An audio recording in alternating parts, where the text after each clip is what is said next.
Today I went on a grand adventure. Let me share that with you and other stories here on the Road to 40. Hi, I'm Jason Olivera. This is the Road to 40, where every night we get together and you guys listen to what I have to say. Sometimes it's an opinion, sometimes it's a fact, sometimes it's just nonsense. Thank you for always coming by. Yeah, I went on the grandest of adventures today. Pretty exciting times, good times. I'll tell you about that in a moment. First, I want to tell you about blackberry Kool Aid. Yeah, you heard me right. I'm not a huge fan. It's what's on the menu tonight. We're not going to do a separate episode for it. They're doing a vote for the flavor, just like Lay's has been doing each summer. They do a different, combination of flavors, and one of them survives. The rest get the X. Well, I wasn't going to get it, but we have my sister-in-law and her family here.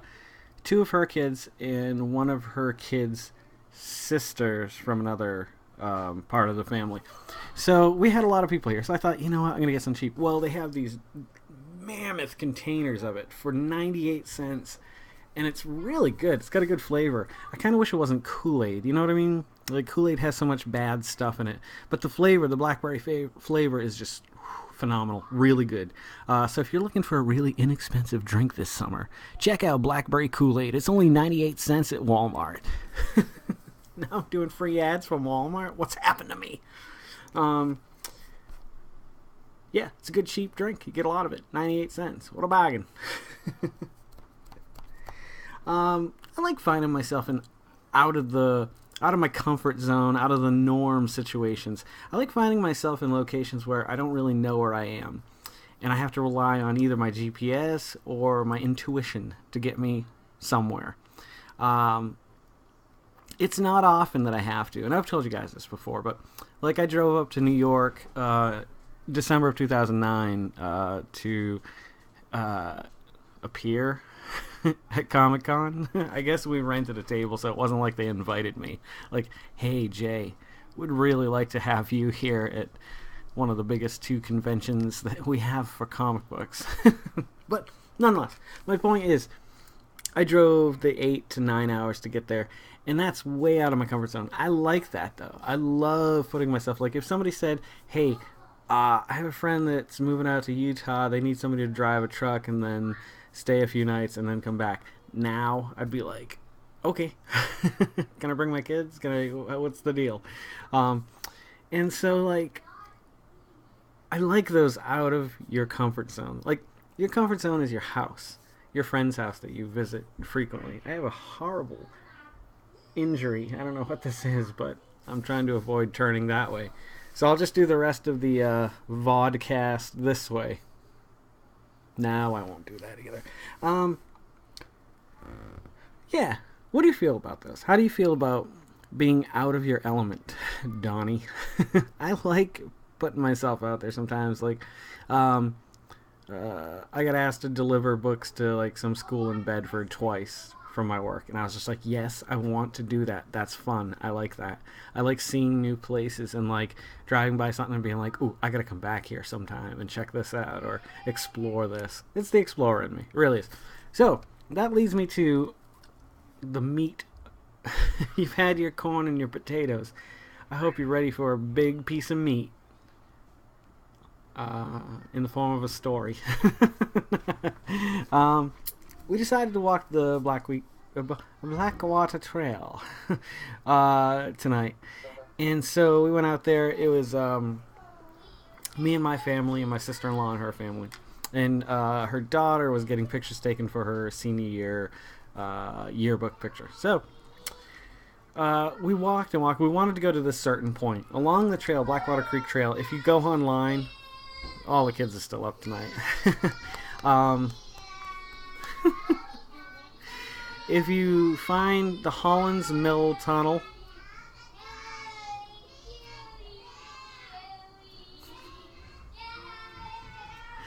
wow, I'm going to have to be a part of that pretty soon, so this isn't going to be a long one tonight. We started too late, but we took our sweet-ass time to get to this tunnel. It's literally like a tunnel underground. It's just stone walls all around. You kind of expect orcs to come out around every corner, and you're like, come on. But I mean, it's leaking water. It's just so cool in there. And literally, it's cool too. It's about 10 or 20 degrees cooler than it is in the surrounding area. It's interesting. But it's always nice if you're walking for a long while, because that's at 2.25 miles. So we got there. But before we got there, we got to this overpass bridge. Huge metal grated bridge. Awesome. I was trying to climb up it, but then I got scared. And also, here's where the story takes a turn. It takes a twist in a darker direction.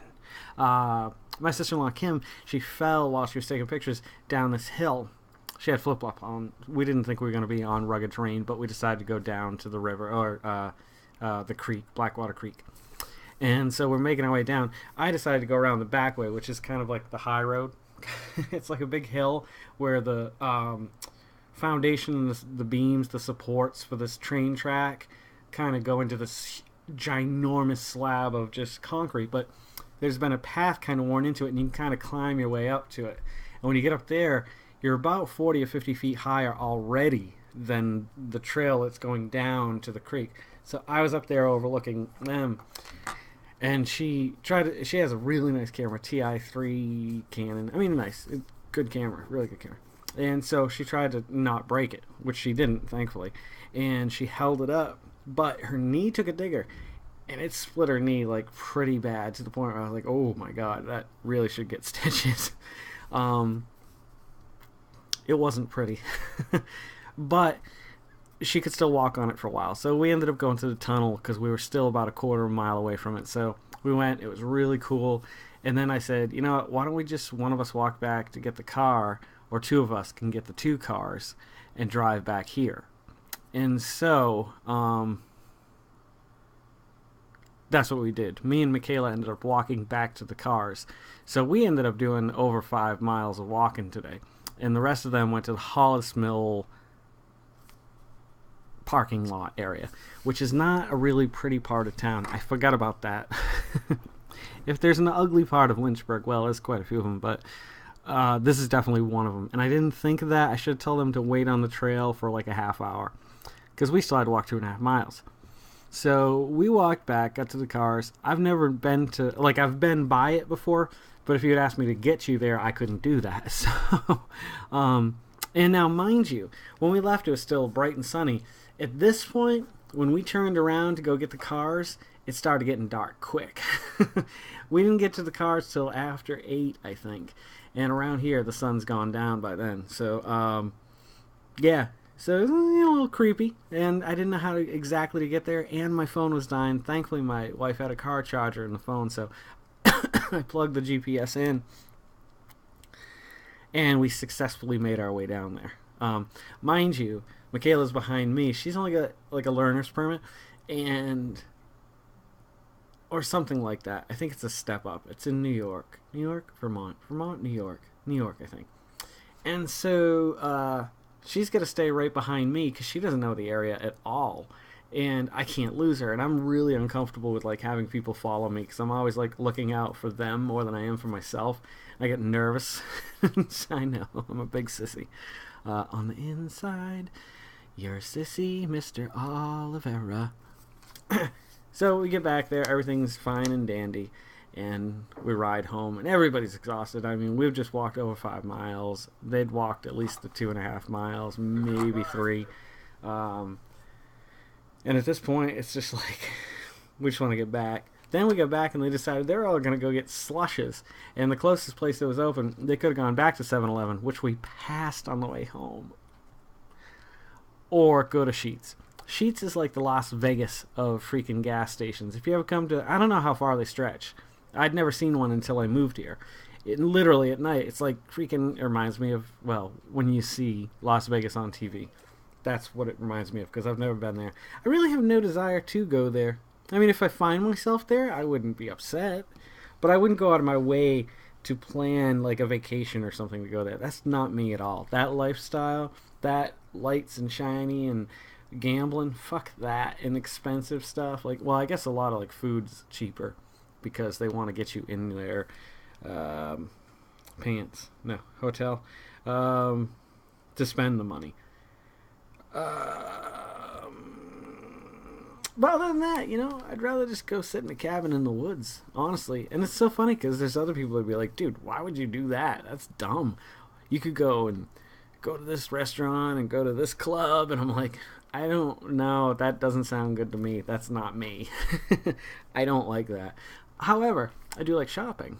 I do like shopping a lot. I like going to a good mall. Although, if it's too big of a mall, I can't handle it anymore. Because I am OCD with that. That's something that definitely medically, probably clinically, there's a few things that I think if I went to somebody, they would say, yeah, this, that, and that. Like, I have to start on one end at the top, go all the way around, go all the way to the second floor, go to the first floor. Vice versa. You could do it first to third, as long as you end up back on the floor. So your first pass is everything you're looking at, making decisions. Then you get to the food court, whatever end it's on, eat. Then if there's something that you saw that you really wanted to get, you go back and get it. That's how I have to do multi-level malls. Seriously. And if that habit is broken, like if somebody's like, no, we just need to go here and get out, I'm like, oh, I just can't handle it. I don't like it. Blackwater Creek Trail is a fun trail. Actually, you can get on it from the end of my road. There's a little secret entrance that no one except for people who live on the street probably know about, or people who have lived on the street. It's not a well-shared thing, and it's trespassing if you don't have permission to get there.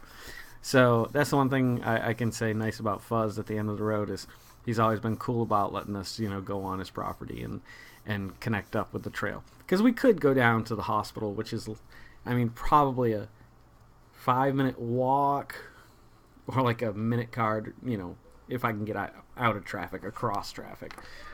Yeah.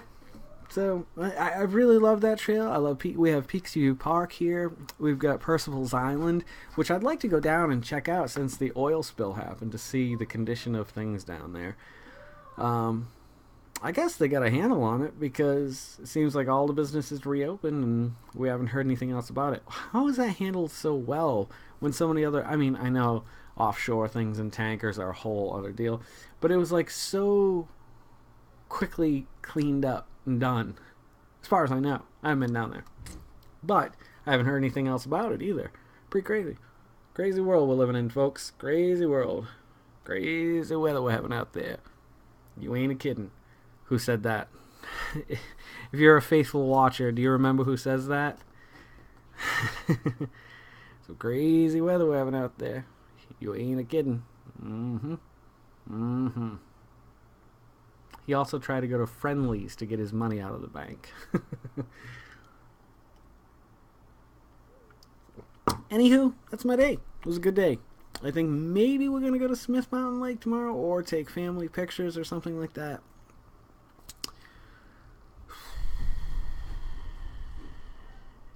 I got some stuff to talk about at some point. Just not sure I'm ready to let it all off and on the table. So, thanks for coming by tonight. It was a wonderful day. Wonderful adventure of a day. And days that go down like that are some of my favorites. And I want to do more of that. And I want to explore more. And I want to go to West Virginia. It's not that far away. I want to go to Asheville, North Carolina. I hear that's just a town of art and hippies.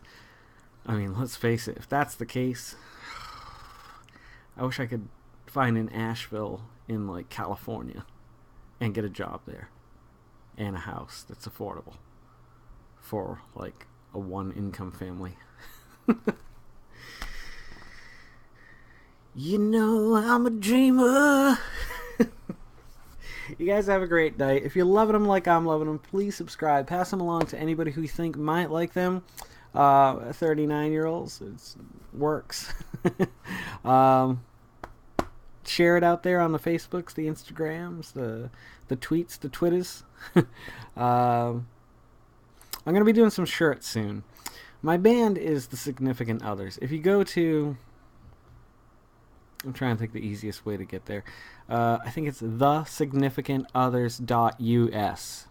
It links you to our Wix site, which I started putting some together with. The logo, our logo, I came up with it. It's very, it's almost like the Office's logo. It wasn't completely intentional. So, it's a guy, the stick figure standing there, holding up some metal signs.